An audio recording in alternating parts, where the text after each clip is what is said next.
The Korean War, June 25, 1950 through July 27, 1953. At the end of World War II in 1945, Korea was freed from Japanese control. North Korea was occupied by the Soviets while the South was occupied by American forces. By 1948, the country was divided in half at the 38th parallel, with the capitalist South ruled by Syngman Rhee and the communist North ruled by Kim Il-sung. The Soviet troops withdrew from Korea in 1948 and U.S. troops withdrew in 1949. However, North and South Korea, as enemies of one another, would not accept the border between them as permanent. The North Koreans attacked South Korea on June 25, 1950, advancing across the 38th parallel. Around 75,000 troops of the North Korean People's Army defeated the Republic of Korea's army with success, capturing the capital city of Seoul, then occupying the whole of South Korea except for Busan. This was a problem, as President Truman in the United States wanted to contain the spread of communism by preventing the domino effect. That is, if Korea fell, so would other countries to the ideology. South Korea appealed for support, and the United States pushed a resolution through the United Nations Security Council. The USSR did not use its veto power, as it was boycotting the council because the new communist China was not accepted. In China's seat was the pro-US Chinese nationalist government of Taiwan.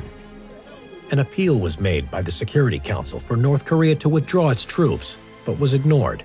As a result, approval was granted for a UN army made up of an international force of 16 nations to send help to South Korea, commanded by General Douglas MacArthur. The UN troops, composed mainly of Americans, landed in South Korea in early July, but were soon pushed back on the defense by the North Korean forces, forming a perimeter around Busan to defend the line until reinforcements arrived in August. Now that their position was strengthened, MacArthur went on the offensive. On September 15th, the U.S. Marines X-Corps launched an amphibious assault at Incheon.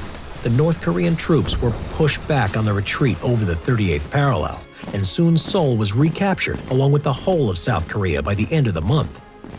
Now, MacArthur was to go beyond the initial idea of containment. Truman, worried of a Chinese response, nevertheless approved, and UN troops moved into North Korea on October 7, 1950. On October 12th, they captured Pyongyang, the North Korean capital, and then the Yalu River, which was the border with communist China. China retaliated by helping the North Koreans, sending 250,000 Chinese troops. The UN troops, overwhelmed by this new force, were pushed out of North Korea with heavy losses. By January 1951, Chinese and North Korean troops had captured Seoul. General MacArthur wanted to use the atom bomb on China and was dismissed for insubordination by President Truman, who went back to a policy of containment.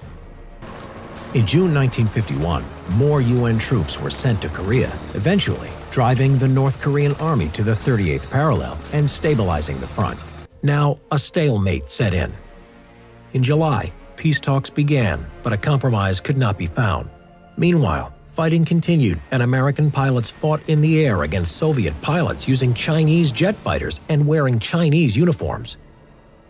General Dwight D. Eisenhower took over as president in early 1953 and sought an end to the war.